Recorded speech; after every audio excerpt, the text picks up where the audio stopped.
Vale, entonces hoy vamos a ver lo que es comentarios en el código fuente. El objetivo de esto es realizar actividades que mejoren la comprensión del código a largo plazo. Comentar el código bajo un esquema productivo. Bueno, antes de seguir, yo sé que comentar un código aparenta ser una actividad sencilla. Sin embargo, es sencillo técnicamente hablando, pero ya dentro del ámbito de desarrollo de software y ya siendo empleado como programador o dedicándose a desarrollar un sistema, empiezan a haber ciertos problemas, porque el hecho de que sea sencillo no quiere decir que programar sea que hacer ¿cómo se llama? Que hacer la documentación del código o los comentarios del código sea algo inútil. O sea, el hecho de que sea sencillo, pues rara vez en la vida pasa de que algo fácil es muy útil, ¿sí? Extraer oro cuesta y es el mejor metal que hay. Sacar petróleo no es barato, es caro porque de hecho cuesta sacarlo, entre otras cosas. Pero el código de programación no es así, es lo contrario, es fácil de hacer y es muy útil. Entonces, el problema que se da ya a la hora de trabajar es que a los programadores pues no les interesa o les da pereza o sienten que es una actividad insustancial el hecho de comentar el código. Y de hecho es tan sencillo que comentar el código solo es escribir, es texto plano. Sin embargo, la importancia que tiene es grande. E incluso es tan importante que han aparecido metodologías de documentación, entre otras cosas. Los compiladores, los entornos de desarrollo traen métodos y herramientas para comentar y eso demuestra de que es muy útil, ¿sí? En una empresa bien organizada, en una empresa profesional, en una empresa que busca la excelencia, ellos tienen una buena metodología de comentarios de código y se aseguran de que sea una actividad estricta de que todos lo realicen. Por eso, comentar un código es un tema de una clase completa. Es más, se pudiera dar más clases solo para que se entienda la relevancia y lo importante que es el comentario del código. Hace años alguien me pasó un dato, ya se los he dicho y se los vuelvo a decir. El 60%, el 40% del costo de un código es su producción, me dijo. Y el 60% es modificar el código. Muchas veces, en parte por culpa del programador, que no supo, bueno, no del programador, sino que de la metodología que usa el equipo, que la metodología no logró sacar del cliente lo que realmente necesitaba. Y en otra parte, pues que el cliente, la sinergia con el cliente, muchas veces no sabe lo que quiere, no sabe explicar lo que quiere y al final a la hora de hacer las cosas, la realidad choca contra el código implementado y resulta que necesita modificaciones. Y por eso es que los códigos tienen las llamadas iteraciones. Una iteración es entregar un código y luego después que se entregue choca con la verdad y la realidad a la hora de su uso en la práctica, pues hay que hacer otra iteración, hay que volver a empezar. Pero no se vuelve a empezar de cero, se vuelve a empezar con el código que ya se entregó. Entonces se modifica. Y una gran necesidad de la modificación del código es que tenga un buen comentario. Si un código está mal comentariado, si un código es difícil de entender, entonces ese costo del 60% del sistema aumenta. Si usted desarrolló un código y se tardó un año y gastó, qué sé yo, $25,000, vaya. Cuatro programadores, tres programadores, $25,000 se van fácil. Entre herramientas, computadoras, equipo y los salarios más que todo. Las horas que tienen que trabajar, cada quien debe mantener su familia, tiene sus costos, tiene sus lujos. Y todo ese gasto, esos $25,000, van a representar el 40% del costo del sistema. Porque después de eso viene la etapa de modificaciones. Y modificar un sistema no es algo que crean que un empleado lo va a hacer. Si ustedes son los dueños de la empresa, no crean que algún empleado lo va a hacer. Dedicarle una hora después de la hora de salida del trabajo. O sea, termina a las 5 y de 5 a 6 modifica un poquito así todos los días. Y no, no, no. Modificar un código toma semanas, días enteros. Si es posible, noches, si hay urgencia, fecha de entrega. Y todo ese tiempo no están programando en un nuevo sistema donde les van a pagar más, ¿sí? No están arreglando otras cosas o preparándose para el nuevo software, ¿no? Se están gastando tiempo en modificar y terminar de entregar el software que ya daban por entregado. Entonces, cuando uno entrega un software, den por hecho que no termina ahí, no muere ahí la entrega del proyecto.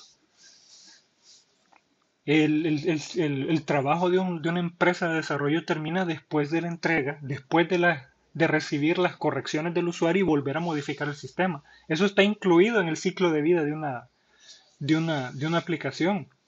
Ahora, diferente es que ustedes entreguen el software y se dan por muertos, o sea, se alejan. Le entregan el software, ya está terminado tal cual como usted lo tenía y bueno, pues usted ya tiene que tener su equipo de gente y la empresa cliente se hace cargo de darle mantenimiento al código. Eso es diferente. Que no sucede siempre, sí, es más probable que no suceda, pero de ya se los indico. Ahora, otra característica es que ustedes tienen que ser responsables. Si es cierto que ustedes ya no se van a hacer cargo del software, pero tienen que haberlo dejado bien documentado. Tienen que haber sido responsables y haber explicado claramente y haber entregado la información que necesitaban los nuevos programadores para continuar. No hay que ser faltos de valores o de moral. ¿Ya? Entonces, dada esa introducción, vamos a hablar un poco del objetivo, realizar actividades que mejoren la comprensión del código a largo plazo. ¿Sí? Un código bien documentado garantiza que a largo plazo sepamos modificarlo. Ya saben ustedes el refrán que se los he dicho otras veces, de un meme era. Decía, en un principio, solo Dios y yo sabíamos cómo modificar, entendíamos para qué servía este código. Ahora, solo Dios lo sabe. Ese es el meme, es bien chistoso, por cierto, y es chistoso más que todo porque es una sátira, o sea que es cierto. Ciertamente, o sea, programadores desordenados o personas que quieren entregar código rápido, porque programar ordenadamente y comprensible se tarda más uno que programar código rápidamente, lo más rápido posible. Pero como es prácticamente seguro que se va a llegar a modificar después, el programar rápido implica que después me voy a tardar muchísimo tiempo en modificarlo porque no lo voy a entender. Entonces, bueno, competencia. Comentar el código bajo un esquema productivo. Ahora, ¿quiénes programan código supremamente eficiente? ¿Quiénes son aquellos que se ponen a contar las líneas de código, que se ponen a contar los hilos del microprocesador que se gastan? ¿A nosotros qué nos interesa? ¿Que el código utilice la menor cantidad de microprocesador para que el cliente no gaste un micro tan caro? ¿O nos interesa que el código sea fácil de modificar para que cada vez que el cliente quiera una modificación del código podamos entregarlo de una manera rápida? Pues es la segunda opción. Es importante que sea eficiente, pero es más importante que el código sea fácil de modificar. Incluso han aparecido arquitecturas de software que, que permiten modificar fácilmente el código. ¿Sí? O sea, la arquitectura está orientada a que sea fácil de modificar el código. De hecho, se llama Service Oriented Architecture. Es una arquitectura que posteriormente, bueno, aquí tengo unos artículos Abajo académicos. está la respuesta. Esta. La otra, la de abajo. Ah, ¿Sí? sí, esta. Sí, SOA. Pero lo que pasa es que les quiero mostrar los artículos académicos. Gracias. Entonces, Service Oriented Architecture es una arquitectura basada en servicios, que su objetivo completo, bueno, es que no les voy a enseñar la arquitectura, esta materia no es de arquitectura de software, de hecho hay maestrías para eso. Pero lo que les quiero decir es que Service Oriented Architecture fue diseñada para que sea fácil de modificar el sistema. Esta metodología, esta arquitectura, está especialmente hecha para las empresas que quieren ser competitivas. Una empresa competitiva cambia constantemente su forma de trabajar y sus procesos porque ellos están compitiendo con otras empresas y ellos tienen que recrearse a sí mismos constantemente para ser mejores. Entonces, si a raíz de estas empresas que cambian constantemente, nosotros podemos aplicar arquitectura basada en servicios, que permite una modificación rápida, eficiente y ágil del software. Ahora, esta arquitectura basada en servicios no necesariamente fue la base para lo que ahora se llaman los microservicios. Sin embargo, los microservicios tienen una similitud extremadamente grande con lo que es la arquitectura basada en servicios. Si les interesa, les recomiendo que lean un poco de la arquitectura basada en servicios. Solo van a tener que estudiar un poco también de lo que son el API REST y los web services. Pero una vez entienden el concepto básico de API REST y web services, van a poder estudiar fácilmente la arquitectura basada en servicios y se van a dar cuenta que no es algo técnico, sino que es algo teórico. Por ejemplo, de qué tamaño debe ser una función, cuántas funciones deben hacerse, cuántos web services deben crearse, ¿sí? Pero primero deben entender qué es un web service. Ahora, los microservicios es algo similar, pero de forma técnica diferente. Utilizan herramientas como Kubernetes, utilizan herramientas como contenedores, utilizan herramientas, bueno, ya verán ustedes si le dan un clic a lo que son los microservicios, pero eso se los van a enseñar, pues, dependiendo del docente que les toque más adelante, en materias un poco más profundas de desarrollo de software. Pero para poder llegar a microservicios, ustedes tienen que manejar bien, y arquitectura basada en servicios, ustedes tienen que manejar bien lo que es la programación orientada a objetos. Se los digo porque es cierto, es la base. Ahora, eh, bueno, entonces es tan importante los comentarios, es tan importante saber modificar el código de una manera fácil, que se han creado arquitecturas completas de trabajo para que sea fácil modificar el código. Así de importante es. ¿Sí? Yo diría que aprender a modificar un código es más fácil que aprender a hacer un sistema desde cero. Es más, yo conocí a un empresario de desarrollo de software que su empresa existió desde la guerra del Salvador y a la fecha sigue funcionando y él sigue ahí. Y el empresario me dijo, una regla que yo he aprendido, me dijo, ya en el ámbito profesional, es que uno nunca debe empezar a programar desde cero. Siempre debe tener una base para entregarle a un cliente. Ahora, eso él lo dice porque el tiempo de entrega se reduce bastante si uno ya tiene una base para entregar un software. De hecho, que es como, ¿cómo decirlo? Si nosotros vamos a hacer un sistema de inventario para una empresa X, una empresa de venta de comidas, por ejemplo, y nosotros ya tenemos un inventario hecho para una empresa que vende pinturas, entonces nosotros agarramos como base el sistema que hicimos para la empresa que vende pinturas, le quitamos las partes que no necesitamos y programamos las partes que le hacen falta y se lo entregamos al cliente que vende comida. Entonces, a menos que el contrato diga que hay exclusividad de código para el cliente de pinturas, podemos reutilizar esquemas bases de código. Yo tengo incluso un amigo que, bueno, el ejemplo que les acabo de dar es de un empresario de San Salvador que su empresa de desarrollo de software ha sobrevivido desde la guerra de El Salvador, o sea, hace 10, 20, 30, hace 40 años. Entonces, yo creo que sería buena idea tomar su ejemplo. Ahora, yo tengo un amigo que él trabaja como programador solitario, ¿verdad? Él entrega y desarrolla software él solo y rara vez contrata a alguien para que le ayude. Él lo hace todo solo, es su costumbre. Son casos muy raros, pero es más difícil trabajar solo. Es más fácil trabajar en equipo y aprender eso. Pero él,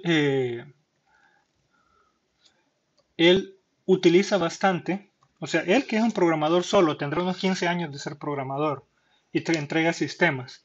Y sin embargo, él ha aprendido la misma lección que el empresario de San Salvador y eso a mí me dejó mucho que ver. Y es el boilerplate. ¿Qué es un boilerplate? Un boilerplate es que, por ejemplo, nosotros estamos acostumbrados a hacer sistemas. Y todos nuestros sistemas, toda la vida, tienen un sistema de usuarios y contraseñas. Toda la vida tienen una base de datos de usuarios. Toda la vida tienen una base de datos de empleados. Toda la vida tiene nuestro sistema niveles de acceso. A tales partes del menú solo pueden entrar tales usuarios que tienen tal rol. O sea, toda la vida nuestro sistema tiene roles. Hay que saber asignarle roles a los usuarios. Rol de administrador, rol de vendedor, rol de cliente, etcétera, etcétera. Entonces, todo eso cada vez que yo voy y hago un sistema, casualmente esos módulos siempre se repiten. Entonces, ¿por qué lo voy a programar todo desde cero siempre? Entonces, ¿qué significa esto? Que voy a hacer un boilerplate. ¿Qué es un boilerplate? Es básicamente la base de mi sistema. Es mi proyecto ya hecho que tiene todo lo que siempre tiene. Es mi proyecto de desarrollo de software que le voy a llamar proyecto base. Entonces a mi proyecto base toda la vida va a tener un módulo de usuarios, módulo de clientes, módulo de roles, va a tener un módulo de asignación de roles, ¿sí? Entonces, y por mínimo que sea, ya es una base. Cuando voy a hacer un proyecto nuevo, copio mi boilerplate, lo pego en otra carpeta y le cambio nombre. Ya no se va a llamar proyecto base, se va a llamar proyecto pinturitas, se va a llamar proyecto restaurante, ¿sí? Entonces, es un concepto muy importante eh, que pues a mí me parece bastante útil. Entonces, vamos a ver, vamos a ir colocando unas cosas de tarea. Tarea, investigar qué es un boilerplate. ¿Y eso lo va a mandar al grupo o lo va a poner En ahí? el campus lo voy a dejar. Ok. Explicar más bien, porque es que investigar, les acabo de decir que es un boilerplate, pero quiero que lo investiguen y entiendan que es un boilerplate. Es importante, de hecho. O sea, se les estoy diciendo que programadores con 15 años de experiencia lo hace y otro con una empresa de 40 años lo hace. Yo creo que es importante. Explicar qué es Javadoc y cómo y los pasos para hacerlo funcionar. Esto del Javadoc ya lo tenía pensado.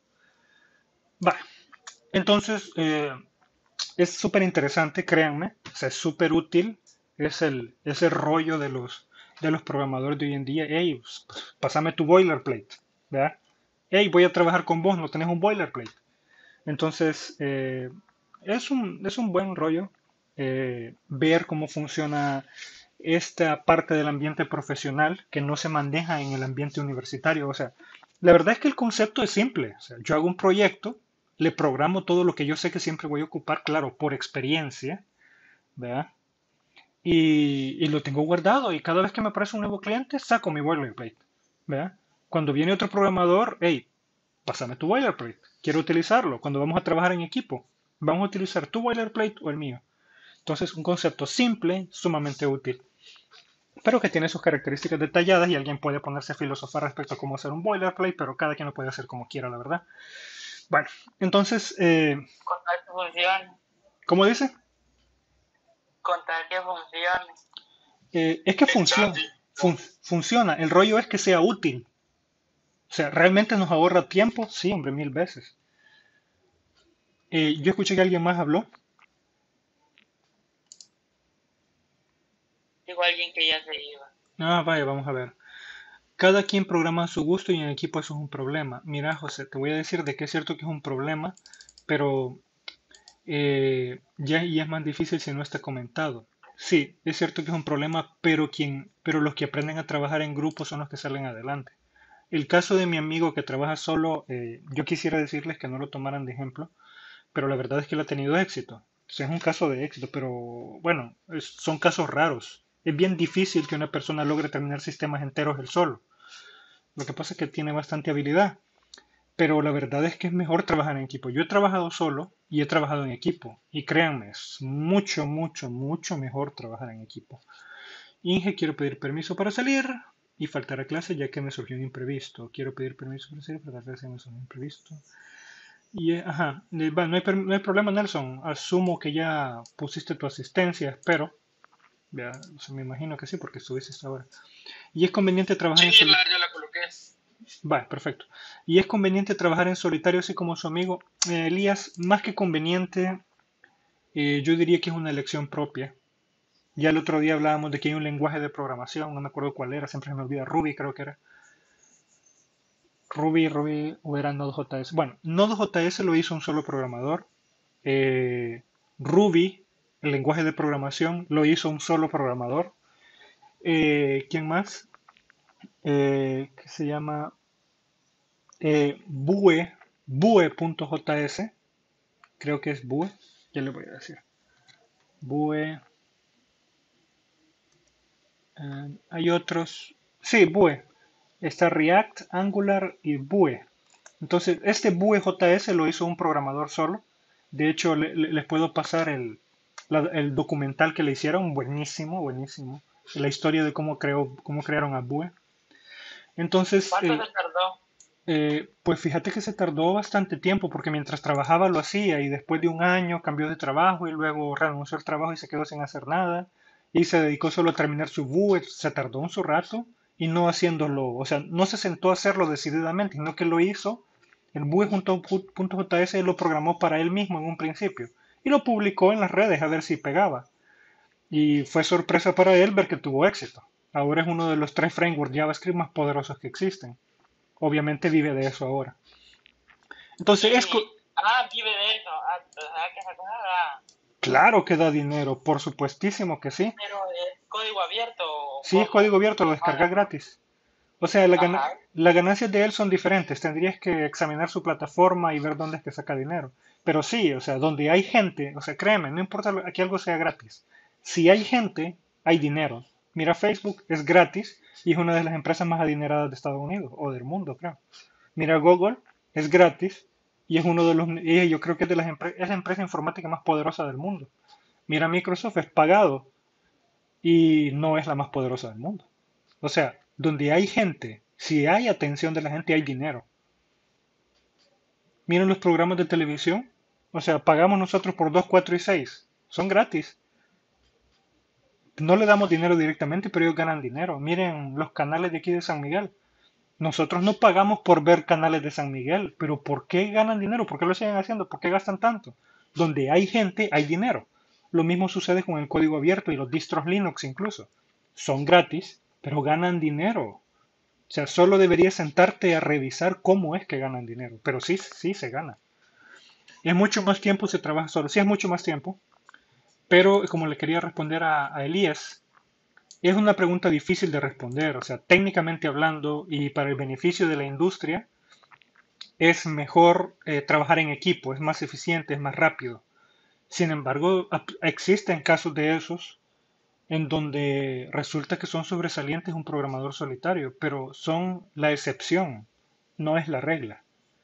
O sea, por regla, lo común es que un equipo trabaje mejor, pero sucede, sucede, son excepciones de la vida, son personas excepcionales, ¿verdad?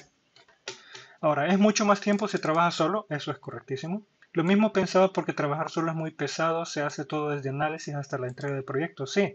Pero si no te desconcentras, sos capaz de llevar el proceso por ti mismo, o sea, si no perdes el tiempo, si no tenés que volver a revisar. Correcto, güey. View, pasemos, porfa, páselo. ¿Qué crees que te pase, Elías? Por cada minuto que pasemos dentro de Facebook, ellos están ganando. Algo más o menos así, Luis. Más o menos. Las redes sociales viven de publicidad en parte, Elías. En otra parte, pues viven de vender estadísticas de las personas. Es como WinRAR, que es gratis, para todos, pero sus ganancias las obtiene porque les cobra el uso solamente a las empresas grandes. Sí, bien. Miren el dilema de redes sociales, gran documental. Sí, buenísimo, es buenísimo. El documental creado de Bue.js. Vaya, yo se los busco, pero no se los quiero buscar ahorita porque tendría que ver mis archivos personales. Porque yo lo guardé en mis archivos personales porque es buenísimo, créanme, buenísimo. A mí me gustó. No está en la nube, en alguna plataforma. Está en YouTube, está en YouTube. Es un canal de YouTube que hace documentales de cosas informáticas. Buenísimo, me gusta. Se los voy a pasar. Este, eh, Documental. dar documental de Vue.js. Me gustó bastante, solo que creo que está en inglés, fíjate. Pero le pueden poner subtítulos. Vale. Eh, pase el link. Sí, le voy a pasar el link. Se lo voy a pegar en el campus y en el grupo, ¿ya? Porque eso no es tanto de la clase. Bueno, sí, es importante porque es motivador, ¿verdad? Pero se lo voy a pegar aquí y se lo voy a pasar por el grupo. Y bueno. Pues. Vale, entonces vamos a seguir ahora sí con la parte de la clase de lo que son los comentarios en el código fuente. Vaya, los comentarios en el código fuente. Esto es como la segunda parte de la clase, vean. Eh, es un segmento de texto dentro del código fuente de la aplicación.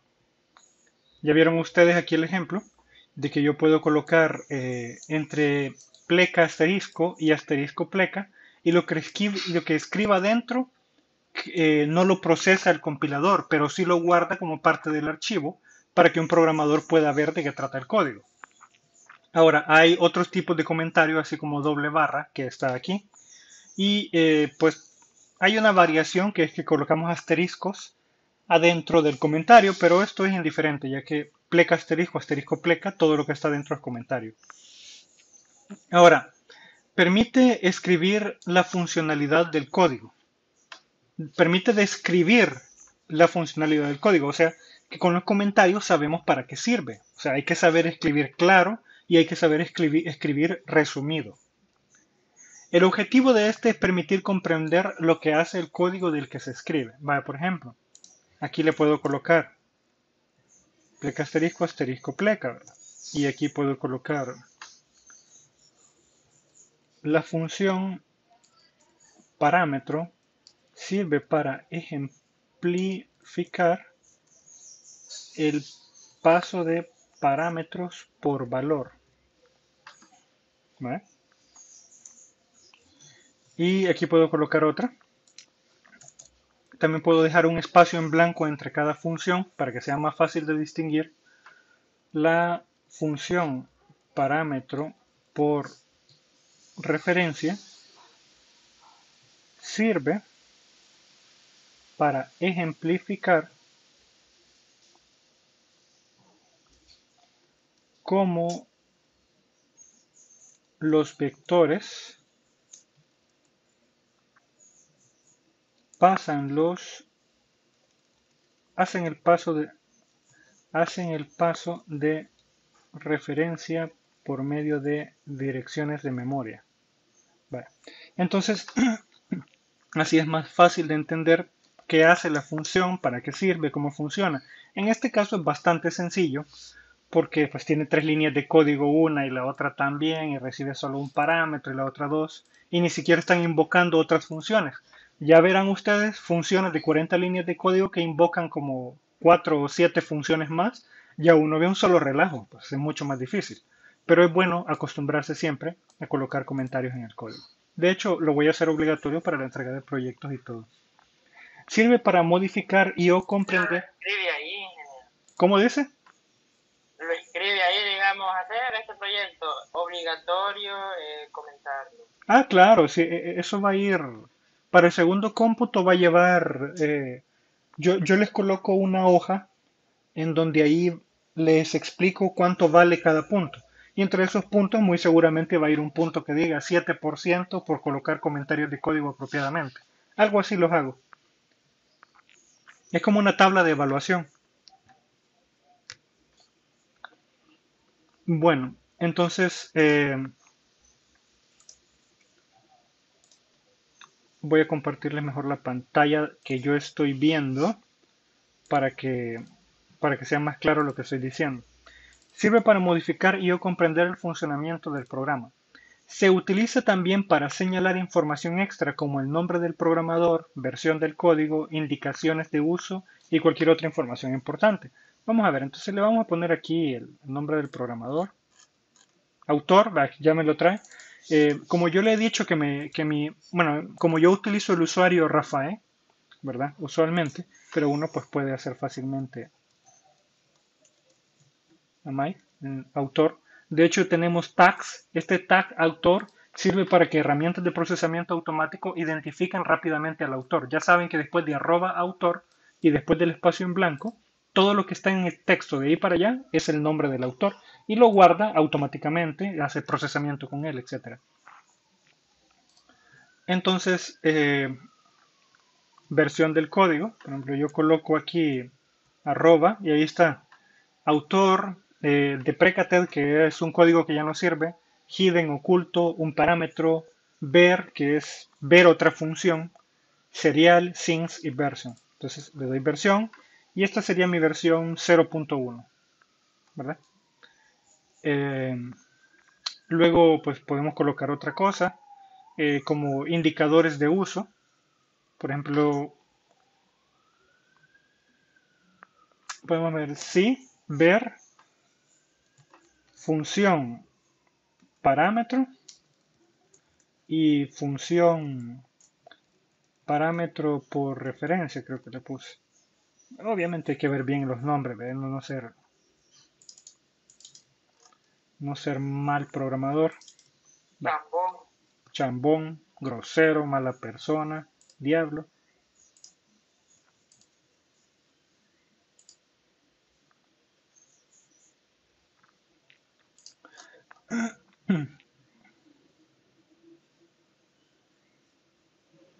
Vale, si ustedes se dan cuenta, yo al darle clic y colocar el mouse encima en el nombre de la clase, aquí ya me aparece la información, see also, función parámetro y función parámetro por referencia. ¿Sí? Como ustedes se dan cuenta, esto sirve para la documentación automática del entorno de desarrollo. Ingeniero, usted dijo que el nombre se hacía el solo, ¿verdad? A la hora de crear el proyecto. Sí, hay que preprogramarlo, ¿Cómo sabe el programa cómo se llama el autor? hay que dejarlo preconfigurado. O sea, yo utilizo un usuario de Oracle. Entonces, cuando descargué el entorno de desarrollo y me pidió, que no es obligatorio, no me acuerdo dónde lo hice, pero en algún lugar en la configuración le ingresas tu usuario y contraseña de Oracle, que si querés compartir tus datos y ese rollo. Entonces, cuando te registras, él usa tu usuario para colocarlo aquí como autor. Algunos entornos de desarrollo utilizan tu usuario de Windows. ¿Ve? ¿Ok? Ok. Vale. Un contrato que como que le das el alma a Oracle. Sí, algo así. Que creas tu usuario gratis y a cambio de eso le puede ver lo que haces. Vale, entonces luego tenemos param. Y aquí en param pues le podemos poner, por ejemplo, parámetro, por ejemplo, args. Bueno, que este params no sirve aquí porque esta es una clase y las clases no llevan parámetros. Sería más bien el parámetro para main.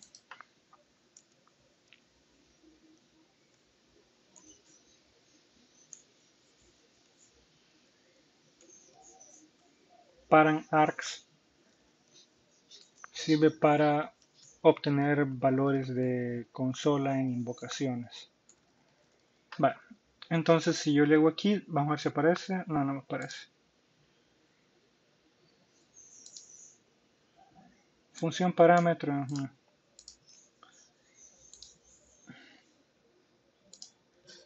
Bueno, no lo hace el entorno de desarrollo, pero pues, debe tener su uso. Sin embargo, en el Javadoc sí utilizan esta parte. Entonces estos son los tags. Bueno, creo que nos me salté un poco de los temas. Si vamos al siguiente, acuerdos de documentación. Vaya, están viendo lo que yo veo. ¿Soy yo o no veo nada? ¿Sos vos? Vamos a ver, pero te voy a ayudar un poquito. Vaya, ya puedes ver la pantalla infinita. Giovanni.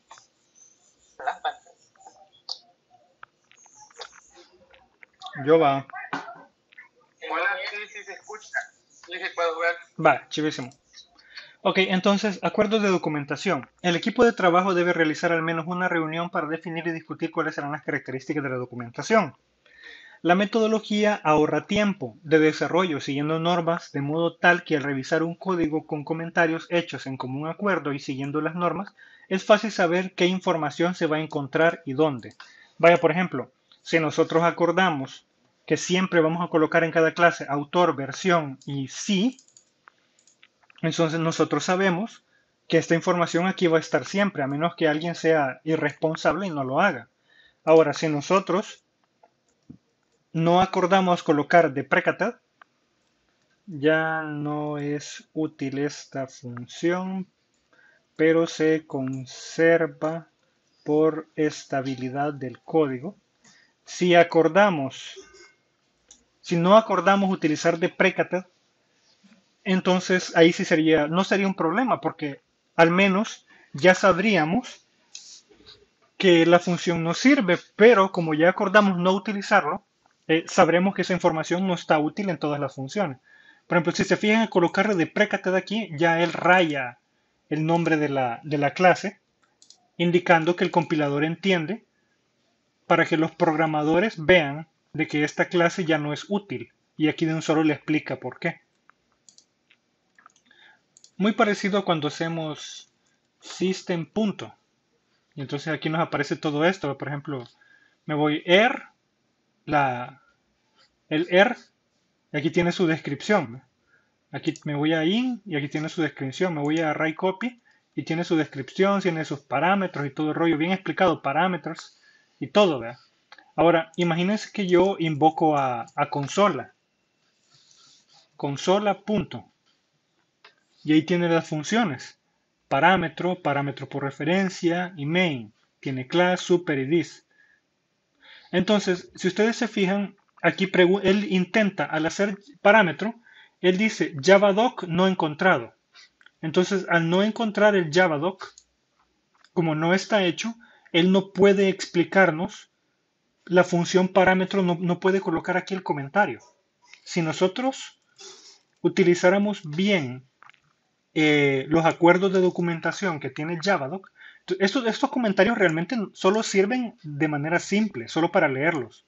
Pero si lo hiciéramos bajo la nomenclatura Javadoc y luego pasamos el Javadoc, entonces cuando otra persona utilice nuestra clase, que en este caso la he llamado consola, cuando otra persona utilice nuestra clase consola y al ver los parámetros de nuestra clase, aquí va a aparecer la documentación que nosotros escribamos aquí en comentarios. ¿Vea? Van a aparecer los parámetros y todos los tags, ¿verdad? Por eso es útil, ¿sí? Miren pues, o me van a decir que no es útil ver la explicación de para qué sirven este montón de miembros de la clase System. Claro que es útil, si no, no pudiéramos programar, necesitaríamos estudiar primero el manual antes de empezar a programar. ¿Y cuántas personas programan sin leer un manual? Entonces, esto es útil porque nos brinda información en el momento en que vamos a utilizarla. Incluso hay personas que se dedican a verlos uno por uno a ver si está la función que ocupan porque medio se acuerdan del nombre. Y aquí va toda la explicación. Entonces, lo mismo es, si estos programadores que desarrollaron este lenguaje de programación lo hacen, ¿por qué no lo vamos a hacer nosotros que seguimos programando para otras empresas? Va a ser útil para nosotros mismos y para los demás. ¿Está claro, campeones? ¿Está claro? Clarísimo. Entonces, Está claro ahí. entonces por eso es que ustedes van a buscar cómo se utiliza el Javadoc, porque no está incluido en el temario de la materia. Entonces, la metodología ahorra tiempo de desarrollo siguiendo normas de modo tal que al revisar el código con comentarios hechos en común acuerdo y siguiendo las normas, es fácil saber qué información se va a encontrar y dónde. Algunos ejemplos son: al iniciar un programa, colocar sobre la clase principal el nombre del proyecto, el autor, versión del software, descripción del proyecto, cómo usar el proyecto. Que en este caso usar el proyecto no se refiere a la interfaz gráfica, precisamente se refiere a cómo utilizar las clases y objetos que ustedes han hecho. Cada vez que se modifica algo, dejar el nombre del programador. Como alternativa automática se utiliza un controlador de versiones. Los controladores de versiones son extremadísimamente útiles para ver quién modificó cuáles líneas de código. Vamos a ver, por ejemplo, Git es el controlador de versiones gratis más utilizado y entre los pagados también es el más utilizado.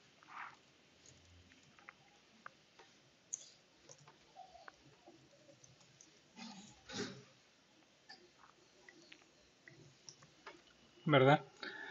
Entonces, vamos a agregarle esto aquí para que les quede. Este Git es de las herramientas, todas las empresas lo usan. O sea, programador que no usa Git no tiene derecho a trabajar en El Salvador ni en ningún lugar del mundo.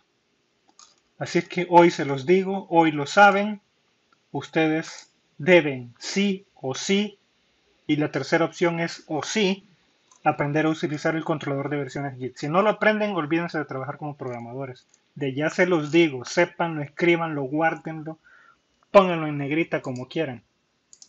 Pero es importante. Vaya, entonces, algunos ejemplos. Sobre cada clase explicar cuál es su función o uso. Sobre cada función explicar cuál es la función o uso. Sobre cada función explicar los parámetros de entrada, así también como cuál es el valor de retorno. Explicar puntualmente pedazos de código que así lo requieran, como segmentos difíciles de comprender. Si bien es cierto de que arriba coloco para qué sirve la función, pero adentro en alguna parte difícil de comprender puedo colocar una doble barra y escribir sobreescribiendo el índice 1 para comprobar el paso de referencia. Si no cabe, pues podemos colocarlo arriba, ¿verdad? Solo colocamos un espacio entre ellos para que quede claro, ¿verdad? Un pedazo de código difícil de entender, le colocamos algo. Lógicamente, esto es minúsculo, pero puede haber un pedazo de código de 20 líneas que necesita una explicación entre las 50 líneas de su función. Ahora, bueno, el siguiente, tiempo de documentación. ¿Cuánto tiempo tardamos en documentar?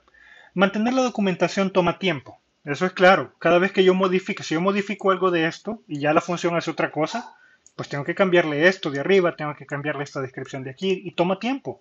Y los programadores muchas veces no quieren detenerse a eso. Entonces, no se detengan tanto a escribir, algo simple basta. Uso de variables autodescriptivas es una buena forma de ahorrar tiempo. O sea que yo, por ejemplo, en lugar de utilizar aquí función 1 y función 2, le puse a esta parámetro, le pude haber puesto parámetro por valor y se autoexplica, ya no es necesario explicar tanto aquí arriba. Parámetro por referencia se autoexplica, no es necesario explicar tanto aquí arriba. Igual las variables, si yo a esto le hubiera puesto R en lugar de respuesta, entonces es necesario colocar un comentario arriba que explique que para qué sirve la variable. En cambio, si se llama respuesta, hasta el más corto de cabeza entiende que es la respuesta. Nombre de funciones y clases autodescriptivos, ya lo dije. Autodescriptivo, autodescriptivo, autodescriptivo. Controlador de versiones es el Git, ¿verdad? Apunta claramente quién modificó qué línea de código. Contrarrecomendaciones. Gastar demasiado tiempo en documentar el código es inapropiado o incluso es demasiado detallista. Primero, porque ningún programador se detiene a leer si esto es gigantesco, no lo lee. ¿Vea? O sea, pónganse ustedes, si fueran ustedes el que va a leer, van a leer como 4 párrafos de una función antes de empezar a usarla. No, ustedes van a decir, es más fácil leer la función. Entonces no gaste tiempo. Segundo, es posible que la función cambie, por lo tanto modificar 4 párrafos cada vez pues es tedioso y quita tiempo. El tiempo es vital y posiblemente se modifiquen esos comentarios a futuro. Recordemos que los programadores también pueden leer código. O sea, es cierto que es útil el comentario y la explicación, pero no les tienen que enseñar a programar. O sea, ellos ya saben. Al ver el código ellos intuyen también. Así es que se apoyan tanto en esto como en el código mismo para entender. Y el código mismo se apoya en el hecho que está autodescriptivo. Escribir código fácil de entender. O sea, siempre escriban, o sea, a veces sabemos programadores que queremos escribir código bastante no avanzado, tal vez no la intención de que sea avanzado, pero la intención que sea, ¿quién no se va a sentir orgulloso que alguien hizo un código de 100 líneas de código? Un programa de 100 líneas de código y yo hago otro programa que hace lo mismo en 3 líneas de código o en 10. Me voy a sentir que soy un mejor programador. Efectivamente, tengo una programación más complicada y más rápida posiblemente, pero a la hora de programar para la industria eso no sirve. Porque mi código de 7 líneas, a menos que sea realmente una persona que no sabe lo que hace, el que hizo el código de 100 líneas, porque mi código de 7 líneas muy probablemente va a ser ilegible y difícil de entender. Entonces, solo los códigos con propósito científico o investigativo requieren maximizar la eficiencia del microprocesador. En general, es más útil un código fácil de modificar que un código súper chiquito. ¿Ya? En programación para la industria es más ventajoso crear código fácil de modificar antes que el código más rápido. Es útil que un código sea rápido, no queremos sistemas pesados o lentos, pero si tenemos que elegir, es mejor crear un código fácil de modificar y comprensible a la vista. Error de uso. If, y por ahorrarme líneas de código, hago el if-else con todo y condiciones y el código entre llaves en una sola línea. Ah, es que solo tiene una línea de código adentro de cada llave. No importa, o sea, está mal hecho. Esto es ilegible, cuesta leerlo, cuesta entenderlo. Sin documentación, una sola línea. Error de uso. If abreviado. Por si no lo saben, existe un if abreviado que es el signo interrogación.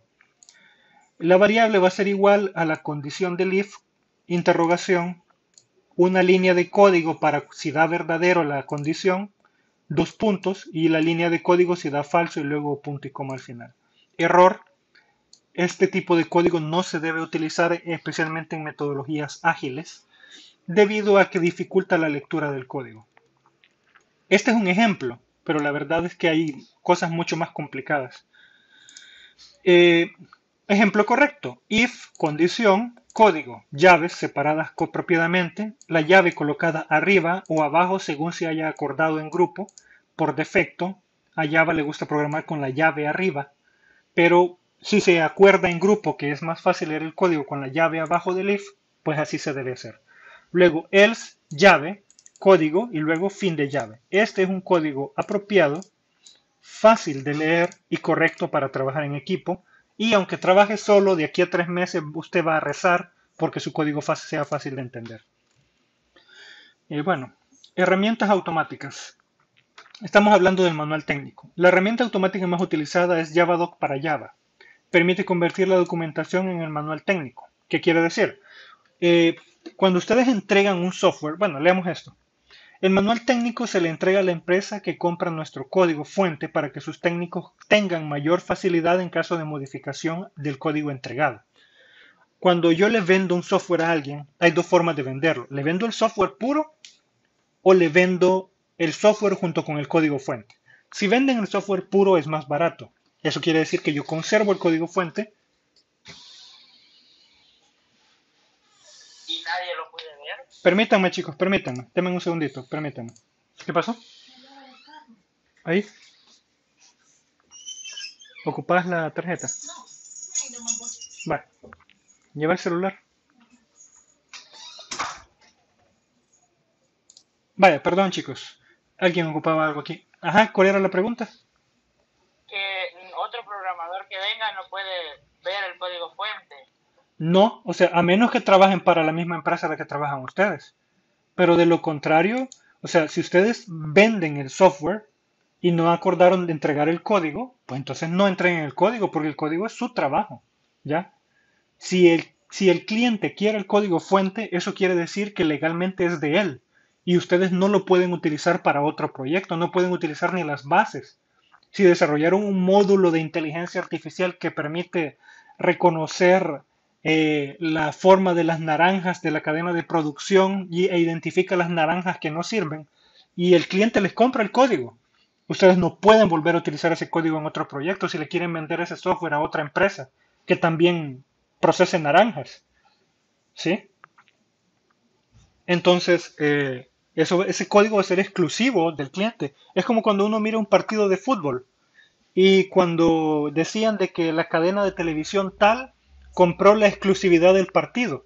Ahí está, que si yo no tenía cable claro, no podía ver el partido porque los que tenían el otro cable, el otro, este, Digo, ajá, el de Tigo, no podía ver el partido porque Claro había comprado la exclusividad del partido, igual que Netflix y Disney Plus, ¿sí?